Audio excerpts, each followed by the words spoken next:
Hi, everybody. This is Joe Loesch. I'm in Nashville, Tennessee. Again, we're sorry for this being a little bit late, but it sometimes takes a little while. I have to work with Zoom and figure everything out. So it's really nice to be here today. Thank you, voices.com, for having me. We're going to talk today about the unique you. And before we get into that, I've been asked to just share a little bit about myself and kind of give you a little background on me. As a kid, I was a ventriloquist, and I used to entertain all over the St. Louis area and stretched out a little ways into Missouri, wherever they would put up with a kid with a smart aleck dummy. And so I did that for a number of years. The other kids were out playing baseball, and I was coming up with voices for my dummies. And we moved to California when I was about 12.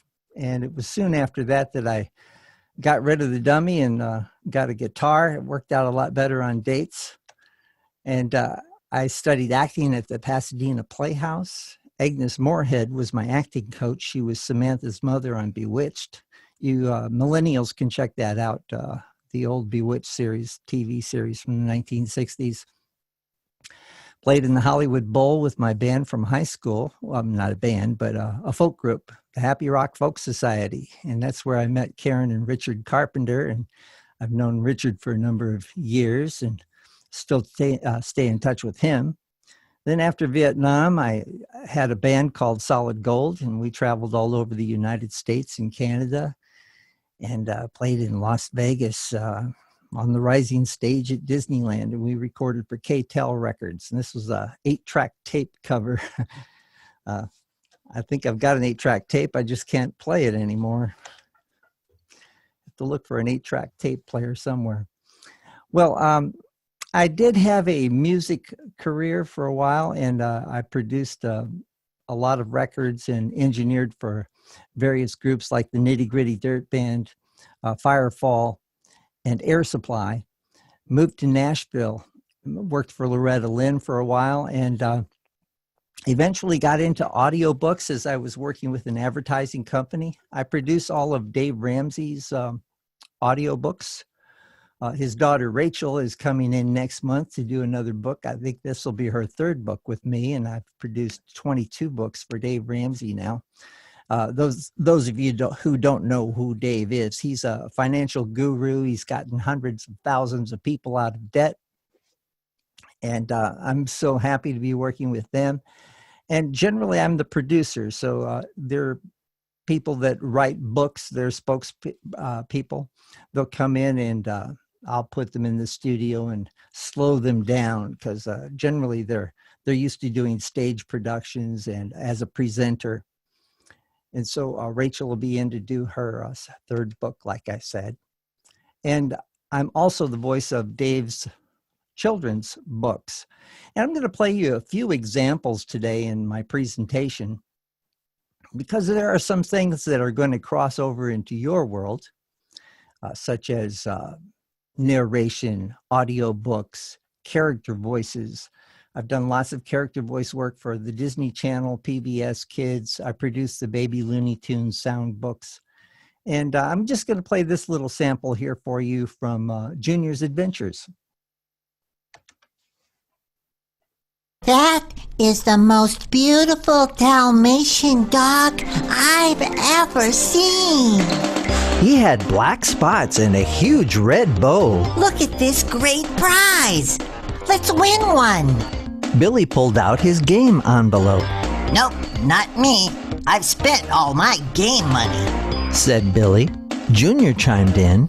I only have ride and food money left. Come on, guys.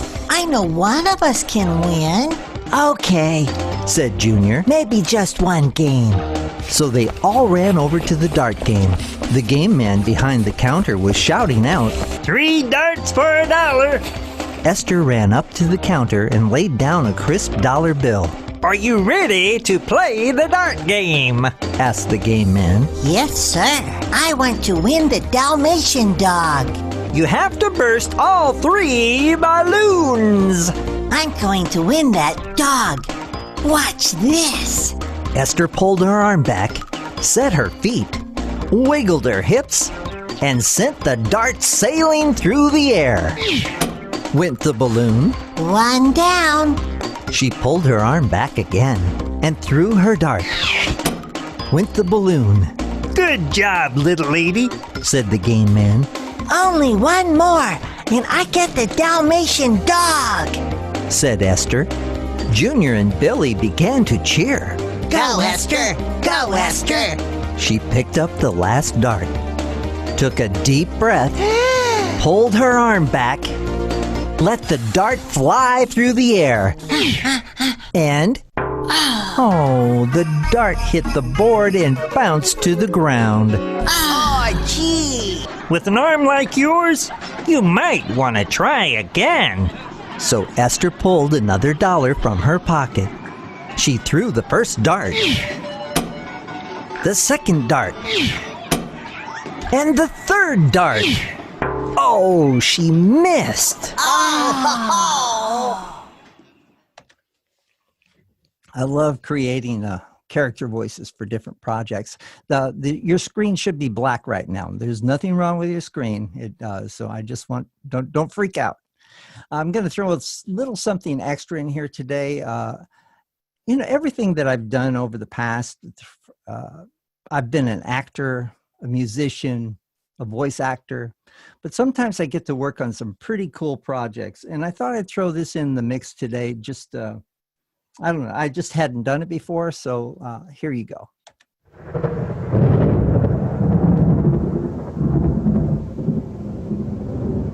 The crack of thunder on the front is so sharp it almost feels like it cut the 2-inch tape. But the crazy thing about the thunder, if you listen, the thunder is actually in tune with the D minor. If you solo the 2 guitars and the thunder rolls, you can convince yourself it's one player. The gift of an engineer, the gift of players, all work side by side. You can't have one without the other. Anytime the listener gets to hear it the way you get to hear it in the studio, that's beautiful. The thunder rolls and the lightning strikes deep in your heart. The thunder rolls. Music goes hand in hand with voiceover. And I'm really fortunate to have a handful of students that are doing quite well in the video game business. This is Callie Moore, and she is the voice of Abigail in Red Dead Redemption 2, which is one of the hottest games on the video games on the market right now. I'm really proud of her. I've got a number of students that are working on video games right now, but they can't tell me what they are until they've been released. Here's Gary Scales. He's a voice in Tom Clancy's The Division. And I'm just so rewarded by having people that are being successful in the business and now are full-time voice actors. This is a video game that I did a number of years ago, and it has come back as a cult classic. So people are discovering the game today, and I play the role of Lord Charles Lambeth. He's either a drunken fool or a British spy, and that's for you to figure out, for me to know and you to find out. Okay, so I'm going to give you some examples of different kinds of work that you'll find in the voiceover. Even though I realize that some of you are working voice actors and some of you are pretty new to this. This is a piece of corporate narration. I work with a company out of Sao Paulo, Brazil. I do a lot of corporate narration down there for Brazilian companies. I speak about very little Portuguese, but I understand the dialect really well, and I work well with these companies down there. And there's a couple of words in here that are in Portuguese, and you'll figure out what those are.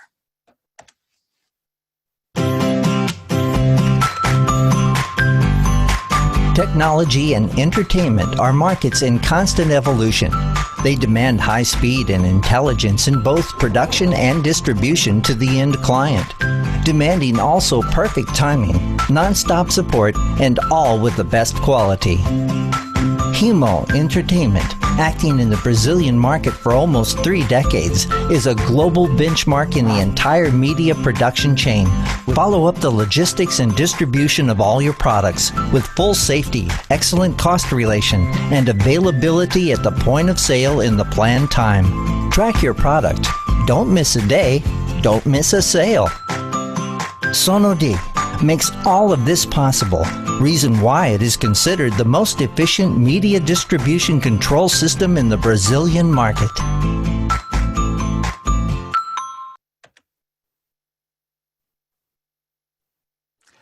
Oh, yeah. I put this in here because I like to encourage my students to create products that they can have ownership in. These are a handful of titles that I have in all the libraries in the country, the U.S., and these sell quite well in the homeschool market. I research history and rewrite it in my own words and produce the audio and create products that generate quarterly statements that come in from Findaway World, Amazon, Google's new audiobook division. There's just so many different ways that you can create products. And so you see, when you're kind of down between gigs, you may be really busy, you may not be so busy. And when you're not busy, if you're creating products that generate a quarterly statement, then that makes this whole ride much more smooth for you guys. And so here's a project that There had been signs, but nobody noticed. The country was on a roll. It had been nearly 10 years since the war that was to end all wars had ended. People clipped coupons from stocks and bonds and sailed off to Paris to sip champagne. Those who didn't own stocks mortgaged their homes and borrowed money to buy shares so they too could clip coupons and live the good life. The more prudent waited for a while, but when they thought they were going to miss their chance to get aboard the Wall Street money machine, they signed on. And if they didn't want to sail off to Paris, then they could go to New York and take in a Broadway show. Banks had money and were ready to loan it, and people didn't ask about the interest rate. If a farmer wanted a new tractor or needed more land, he signed a note, and it was his. People bought new Cadillacs and Packards and parked them on the street so neighbors could admire them. They bought refrigerators and washing machines on installment plans and could pay later. Lucky Lindy had flown across the Atlantic from New York to Paris in less than 34 hours, and suddenly the world seemed smaller. Al Jolson appeared in The Jazz Singer, and now the movies had sound. Jazz music swept the country. Girls were called flappers. Their dresses were shorter, they bobbed their hair and wore lipstick. Their boyfriends were called sheiks. They wore raccoon coats and dreamed of driving a Stutz Bearcat. Prohibition, the great experiment with liquor, was losing its luster. Bathtub gin could be found on every street, and people knew how to make dandelion wine. For the working man, wages were getting better. There was time now for extra things, for picnics in the country or drives to the next town to visit Grandma and Grandpa. It was a time of marathon dances and exuberant joy. But there was a day of reckoning just around the corner. Listen now as Radio Theater presents The Great Depression, A Long, Hard Road. And so you noticed in there was some background music, some not sound effects in this scene, but there was another voice actor in there. Most of the time these days, you're going to be doing narration, long form narration, which would be audiobooks, and you'll be required to be all the voices. But see, my training comes from, I think from when I was a kid. I was on the tail end of listening to the radio, and I had my own, I forget what it's called, the crystal radio. And I would tune into the Grand Ole Opry, and it was just an amazing time. And so this came out of the era of theater of the mind, and that was when families would sit around a radio back in the 20s and 30s and listen to their radios, and they would hear these actors with great sound effects, and they'd have to create in their minds what the images were. And so theater of the mind is where my production skills come from. And so since this is my project, I like to use other character voices and score scenes. Like if I'm writing about Bonnie and Clyde and they've just held up a bank, I want to hear the footprints, the footsteps of them running out of the bank and hopping into the car and the car peeling off down the road. I'm not going to put a soundscape under an entire audiobook, but certain scenes just kind of seem to scream for it. And I also write children's books. These are all audio-based. They sold through the homeschool market. We've sold over 300,000 books since '95. And so you say, well, gosh, I've never heard of these. Well, that's okay. You can be a successful author and nobody's ever heard of you.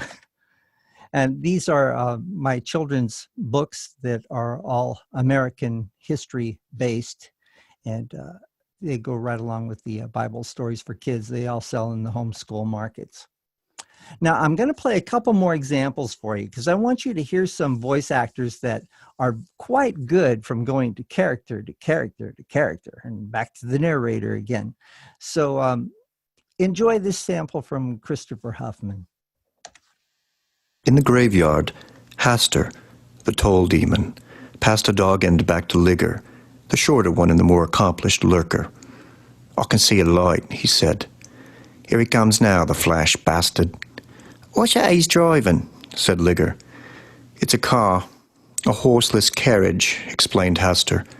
"I expect they didn't have them last time you was here, not for what you might call general use." "I had a man at the front with a red flag," said Ligger. "They've come on a bit since then, I reckon." "What's his Crowley like?" said Ligger. Hastur spat. "He's been up here too long," he said. "Right from the start. Gone native, if you ask me. Drives a car with a telephone in it." Ligger pondered this. Like most demons, he had a very limited grasp of technology, and so he was just about to say something like, "I bet it needs a lot of wire," when the Bentley rolled to a halt at the cemetery gate. "And he wears sunglasses," sneered Hastur, "even when he doesn't need to." He raised his voice. "All hail Satan," he said. "All hail Satan," Ligger echoed. "Hi," said Crowley, giving them a little wave. "Sorry I'm late, but you know how it is on the A40 at Denham. And then I tried to cut up towards Chorley Wood, and then—" "Now we aren't all here," said Hastur meaningfully. "We must recount the deeds of the day." "Yeah, deeds," said Crowley, with the slightly guilty look of one who is attending church for the first time in years and has forgotten which bits you stand up for. Hastur cleared his throat. "I have tempted a priest," he said. "As he walked down the street and saw the pretty girls in the sun, I put doubt in his mind. He would have been a saint, but within a decade we shall have him." "Nice one," said Crowley helpfully. "I have corrupted a politician," said Ligger. "I let him think a tiny bribe would not hurt. Within a year we shall have him." They both looked expectantly at Crowley, who gave them a big smile. "You'll like this," he said. His smile became even wider and more conspiratorial. "I tied up every portable telephone system in central London for 45 minutes at lunchtime," he said. There was silence, except for the distant swishing of cars. "Yes," said Hastur. "And then what?" "Look, it wasn't easy," said Crowley. "That's all," said Ligger. "Look, people, and exactly what has that done to secure souls for our master?" Okay, we'll give you enough of that. Now, I wanted to play an example for you. I've produced the Holy Bible about 3 or 4 times over the past 20 years. It takes a long time. There's a lot of words. This is the complete audio Holy Bible that I produced. And we asked James Earl Jones after he did the Old Testament if he would do the New Testament. And he said, not for $1 million. Because he had some trouble with pronunciations in the New Testament. So it certainly would have been a challenge for him in the Old. But fortunately, one of my local friends here is John Scherberg. And John is a Messianic Jew. And he says he can quote the Bible so well that even if he said it wrong, you'd swear it was right. So I want to give you just an example of how difficult some of these readings can be. And it came to pass in the days of Amraphel, king of Shinar, Arioch, king of Elasar, Chedorlaomer, king of Elam, and Tidal, king of nations, that these made war with Bera, king of Sodom, and with Birsha, king of Gomorrah, Shinab, king of Admah, and Shemeber, king of Zeboim, and the king of Bela, which is Zoar. All these were joined together in the vale of Siddim, which is the salt sea. 12 years they served Chedorlaomer, and in the 13th year they rebelled. And in the 14th year came Chedorlaomer, and the kings that were with him, and smote the Rephaims in Ashtaroth, Karnaim, and the Tzutzims in Ham, and the Emins in Shaveh Kiriataim. You see what I mean? That must be right. So I mentioned to you that theater of the mind, that's where my production skills come from. And so this is just to give you an idea today, in today's market, that the audio reads are generally pretty dry. The budgets are lower than they used to be. Back in the 80s and 90s and early 2000s, the budgets were much larger. But see, things like ACX.com have come along. It's kind of driven down the price a little bit. But see, there's a lot of people out there that are not major publishers. They're just writers, like people like you and me that don't have big budgets. And so they're not going to be spending a lot of time with music and sound effects and that sort of thing. But I do want to give you an idea of the difference between the two. So this young man here I found some years ago. I was shooting a commercial up in Washington State somewhere. And so we took him, he was our main talent, and I got to know him pretty well. And it turned out that he was a really good reader. So I worked with him for a while. Well, I'm just going to let you listen to this first read, and then I'm going to play the second one with a little bit of music and sound effects under it. No, really, I am. Huh. I'll try it again. Beyond the Reflection's Edge by Brian Davis. Chapter 1. The First Sign. Nathan watched his tutor peer out the window. She was being paranoid again. That guy following them in the Mustang had really spooked her. Chill out, Carla. He doesn't know what room we're in. She slid the curtains together, casting a blanket of darkness across the motel room. Okay, that's enough to give you an idea of the dryness of that. So here's the very same soundtrack.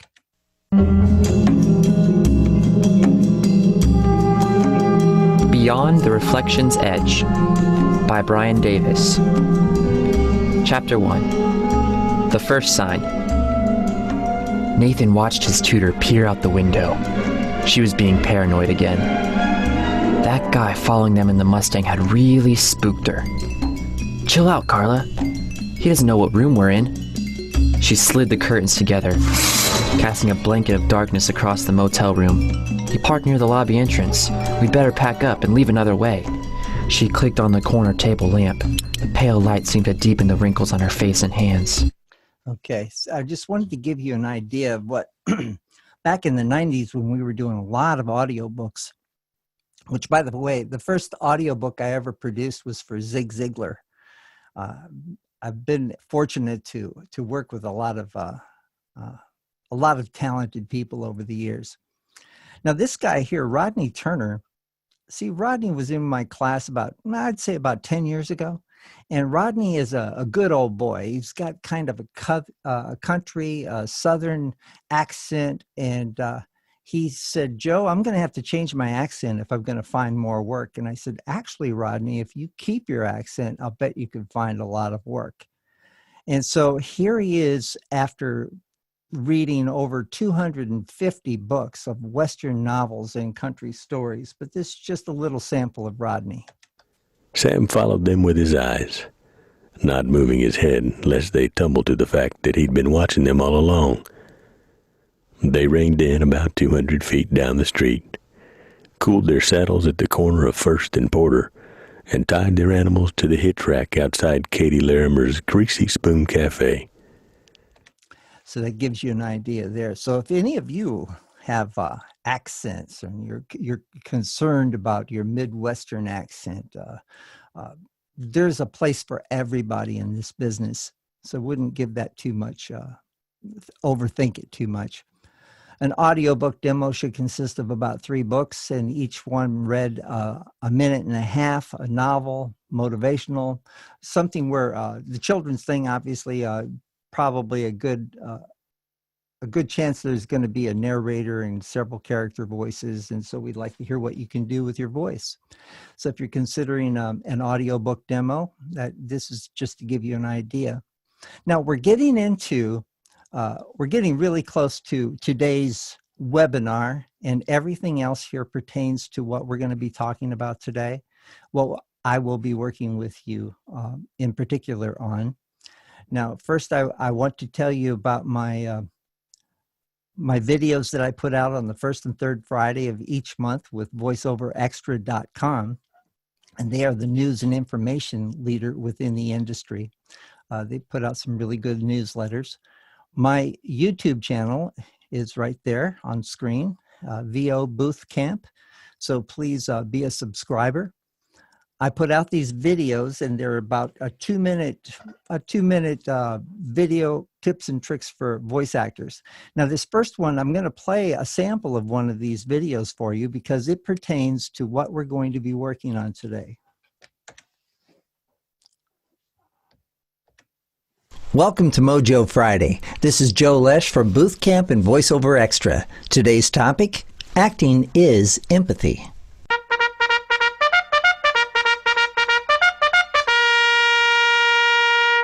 Empathy, the ability to understand and share the feelings of another. Top performances are accomplished by having a good understanding of your storyline, attitude, and character. Empathy adds the human element to your voice and allows you to become a good storyteller. We feel connected to many of our favorite actors because they have the ability to cause us to feel their empathy. It's through this shared understanding that the audience relates to the human condition. Your audience appreciates the insight you give them. Your successful performance allows your audience to think something they've never even thought of. And this should be your goal for every performance. We communicate for those who can't express themselves as well as a voice actor can. Those with little or no training have not yet mastered the conversational read. The conversational read is the single most sought-after performance. Clients assume that you, as a voice actor, will deliver the human condition to their message, regardless of how stiff the script may be. Scripts require your imagination. And remember, you can't fake empathy. This is Joe Loesch from Booth Camp Online. There's a subscribe button on my YouTube channel. It should be right about there. Be sure to click it. And join me for Mojo Friday, the first and third Friday of each month here at VoiceOver Extra for voiceover tips from Booth Camp. It's time to get your mojo working.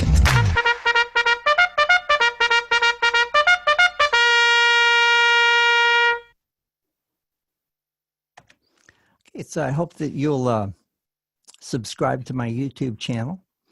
And we're going to talk about how your voice is unique today. You know, having a great sounding voice can be helpful. However, it's not everything. Prospective buyers are seldom looking for that deep sounding radio voice. More than likely, they're looking for that everyday voice, that conversational voice, the one that's capable of telling a story, capable of pulling the listener into their world. And your voice is unique. Just like fingerprints, your voice has been assigned to you, and that's a good thing. Most buyers do not know what they're looking for until they hear it. They may have an idea of the type of voice they want, but that can all change in a heartbeat. Once that special, unique voice is heard, perhaps your voice. Now, whether you're new to voiceover or not, you may have concerns that your voice may not be suited for this business. You may be thinking, why would anyone want to hire my voice? I hear this a lot, in spite of the fact that they showed up to a voiceover workshop. They must have thought they had something to offer, or they wouldn't have shown up. Now, it's normal that you might have a moment of doubt. It might creep into your head, especially when you're exploring something new. We've all experienced similar thoughts at some point or another in our lives. With all new things come new challenges, whether it's a new job, new task, a new recipe, whatever. Just remember that your voice was assigned to you, so claim it, and now learn how to use it. Let's talk about interpreting your script. How you interpret your copy is extremely important. Can you make the copy your own? Make it sound as though you're completely knowledgeable about the content, no matter if you are or not. Can you sound as though you're talking to a best friend, a neighbor, a relative? Now, when we read, the words on the page just come one right after another. When we have a conversation, we break during sentences as though we're thinking of what we're going to say next. The object is to make the words on the page sound this way. Make the words your own. And during a conversation, we may break somewhere mid-sentence before continuing. When reading, we break where the commas and periods tell us to. During practice, don't rely completely on those commas to tell you where to break or breathe. You still want your sentence to flow, but find your own natural breaking point. You'll become more conversational as you master this simple technique. Now, this is where acting comes into play. Stop reading and start acting.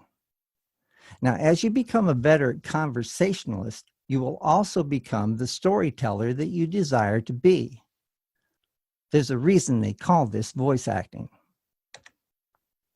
Not everyone will interpret a piece of copy the same way. I may see it one way and you may see it another, and that's to be expected. Your twist on the copy could be just what the client is looking for. Look for ways to make that piece of copy yours and make it come to life. It's best to be a little over the top and have the producer pull you down from the ledge than for them to have to drag you up the hill on his or her back. Pour yourself into your script. Now, when you arrive at your audition, assuming that your audition is live, locate your script and look for the voiceover direction on the script. And usually that's in the brackets. Use it to help find your attitude, your character. It's important to get off by yourself to do this. Avoid visiting with your fellow voice actors, catching up on old times and so on. You're there for one reason, and that's to do the best job you can for your client. The strength of any performance can be linked to the strength of the script. That's not to say that an okay script will result in an okay or even bad delivery. Now, let's face it, sometimes there's some bad commercials on the air because of poorly written scripts. I tend to not want to audition for those. However, unseen circumstances could put you face to face with one of those nightmares at some point in your career. Then it's up to you to make that script a little less sucky. A dramatic interpretation is the relationship between you and your script. And much like relationships, there are good scripts and there are bad. If you give a dramatic interpretation without heart, your audience will know it.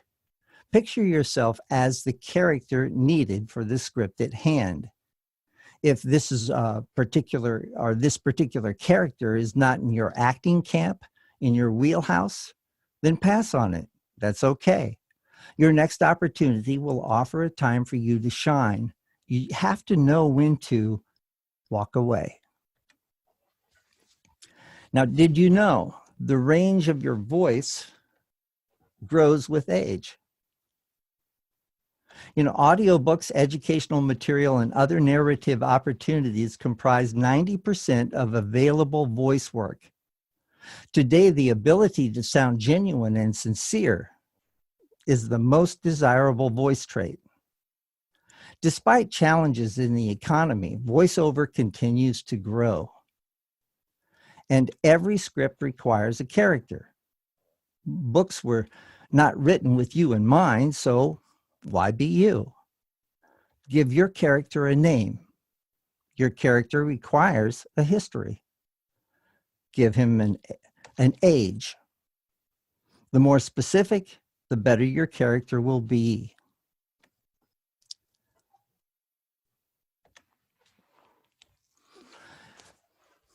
Okay, now I've got an example up here that I'm going to play for you. These are some of the, just a handful of titles that I've produced for various companies. And I'm going to play something for you that I recorded a couple of years ago. Now, this is a demonstration of how you go from narrator to character to another character and back to the narrator again. So you'll notice that when I go to these characters, I'm not going very far out of my vocal range, and I do not try to make them sound overly caricature type voices. Here we go. The reciprocity principle. Bring happiness to the wife he has married. Chalk it off to our humaneness, but most of us have this backwards. We are eager for our wives to find ways to make us happy. My friend Gary Smalley tells the story of the newlywed couple who moved into the house across the street from Hank and Edna. Soon Edna noticed that when the young groom came home from work each day, instead of pulling into the garage, he parked his car in the driveway and walked down the sidewalk to the front door. She also noticed that he always had something in his hand, a wrapped gift, a bunch of flowers, or some other special item. He'd ring the doorbell, his wife would answer the door, he'd present the gift, and they'd embrace. Edna couldn't help herself. One evening after dinner, she told Hank all about the couple and what the young husband did each day. "Why don't you start doing that, Hank?" she whined. "Well," Hank stammered, "I guess I could." He took a deep breath. "I could do that, but I don't even know that lady." Well, regardless, Edna had it right. It was Hank's job to remember what it was like when he was romancing her. All right, just a little self-promotion here before we get into today's auditions and whatever Kyle has planned for me. Okay, so there's a little screenshot for you.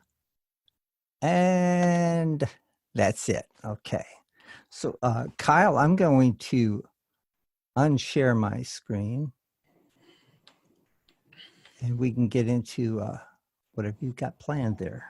Perfect. Alrighty. So I know that you guys probably have lots of questions about how to find the unique you and how to take some of the tips that Joe has there and put them into action. So if you guys want to actually use the Q&A section, we can start going through some questions there, and we'll start kind of going through and presenting some questions to Joe and see if we can get you guys some great answers there. So just give a moment and hopefully questions should start rolling in. And in the meantime, I will see if... Oh yeah, I see an answer from Vanessa. All right, a question from Vanessa. And she said, Joe, did you do all the voice and all the characters? Was that for Dave Ramsey's Junior's Adventures? Yes, I did. There we go. Those are great fun too. Perfect. And if you see any others in there, and I'll actually, Delaney, I'll let you know this is going to be recorded and sent out to you, so you will be able to replay this webinar. It will be sent out 24 hours after. And yeah, you can expect to see that emailed to you within the next 24 hours. You know, I noticed that Stephanie said she struggles with mouth clicks, and she noticed that a couple of the actors in there, those may have not have been edited or sent off to the publisher just yet, and the clicks hadn't been removed. But if you're especially clickish, Green Apple will tend to take care of a lot of that click in your mouth.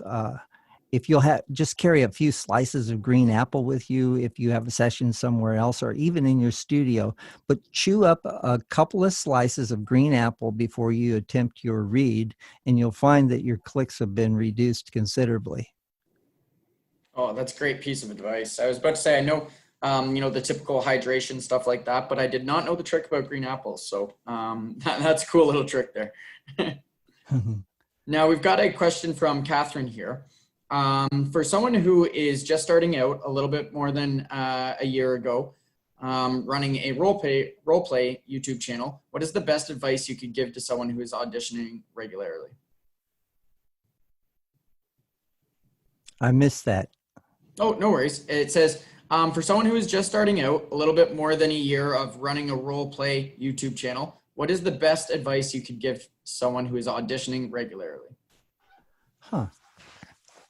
Okay, so I wonder what kind of podcast that is. So you're doing the podcast to get practice in to be able to audition? Is it? So that's kind of her background. Is she just said she's just starting out, and in brackets she put a little bit more than a year of running a role play YouTube channel. So I imagine she's doing different roles and kind of doing a role play scenario there and different characters. So that's her background. And in regards to, say, auditioning on voices.com, what would be the best advice that you could give to somebody who is starting out? When my students sign up to voices.com, I always make sure that they have to realize it's not just for one reason, and that's to get work. But voices.com gives you another avenue for becoming better at what you do.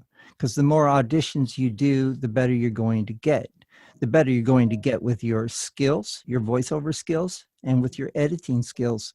You're going to get better and faster at it and know more about what you're doing. And see, as you do that, your confidence tends to build. And as your confidence builds, you tend to turn in better auditions. And so I think it's great that you've been doing the role plays and the podcasting thing, because that's all great practice for you. But now it's time to buckle down and actually turn those auditions into retrieving work. Definitely. It's kind of one of those things, practice makes perfect, and there's no better practice than, actually putting yourself into, these scripts and competing jobs. So consistently. Yeah. Exactly. Joe, if there are multiple characters that appear throughout a longer text, how do you personally keep track of them and, kind of flip back and forth quite easily?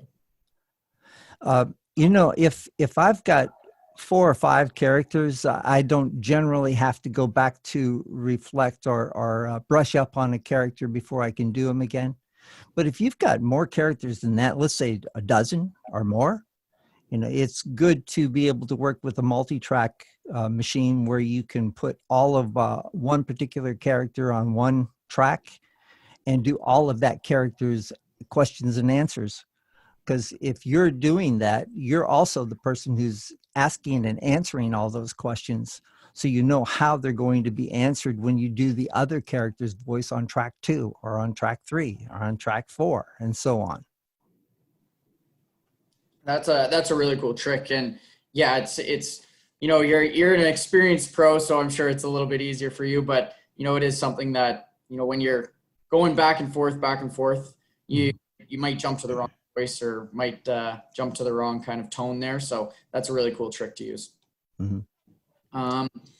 So looking here, just a real easy question. Do you offer any coaching, Vanessa asks? Oh yeah, sure.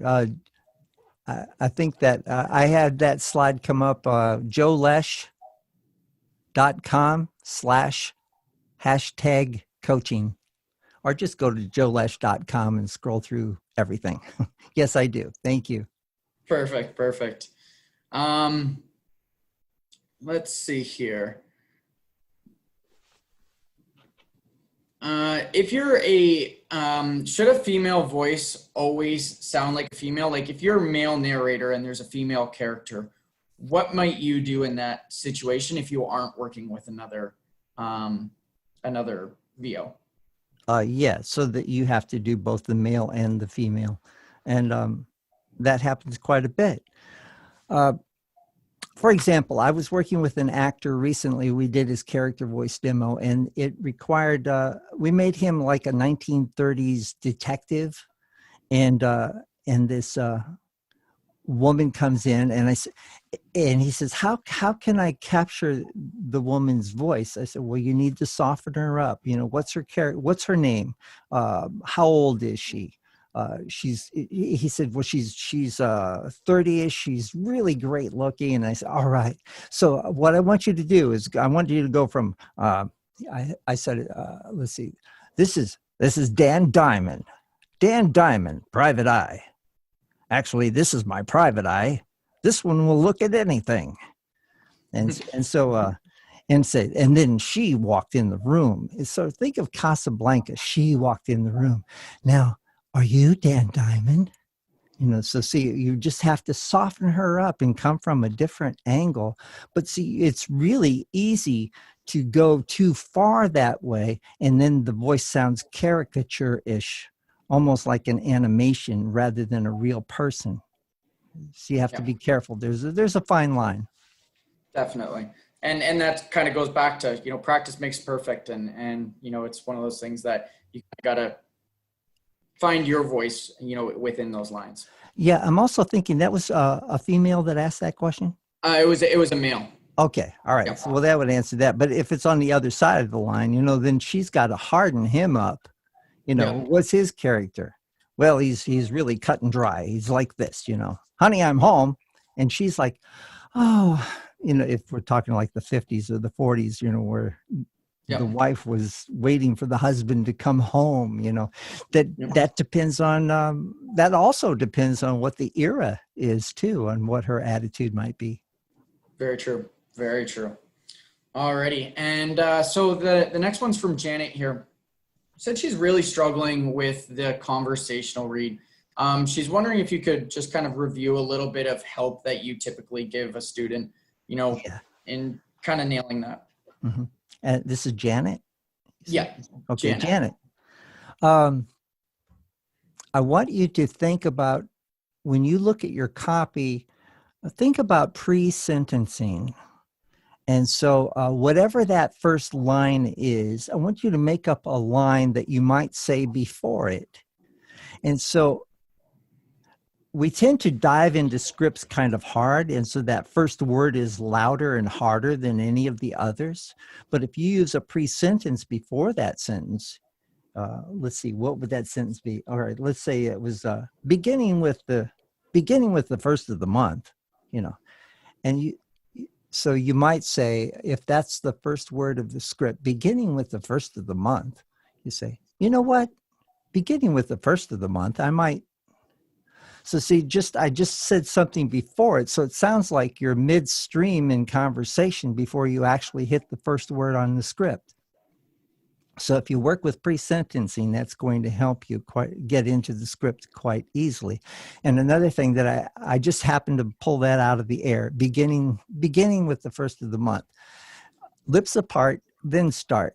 For example, if you didn't do a pre-sentence and you were going to say beginning with, see if my lips are together, you hear the beginning with, you hear it building up to the B.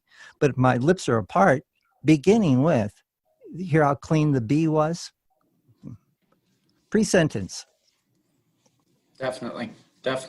And that is, so we've got another one from Larry here. Do you minimize voice variance from narrator to character to avoid vocal cord stress, or what is your kind of typical process there? No, you know, I don't, that doesn't even enter the picture for me. I'm just trying to capture. See, if I clearly give my character a description and give that character an attitude, that's my primary focus, is so that you can clearly tell when the narrator has stopped reading and the other actor has come into play. And quite often, it might not even be a big change in the range of your voice at that particular time, because if I'm talking to you like this, and then he said, yeah, but if I don't want to do that, And see, the attitudes are different. So attitude first. Think attitude first, character will follow. Perfect. This is kind of a little bit more general there. What is, if you could just choose one tip, what is one tip you'd give a voice actor that's, in these auditions, especially when, you're competing against many other people? What is one general tip? Is it kind of back to that empathy thing, or what would be your one tip?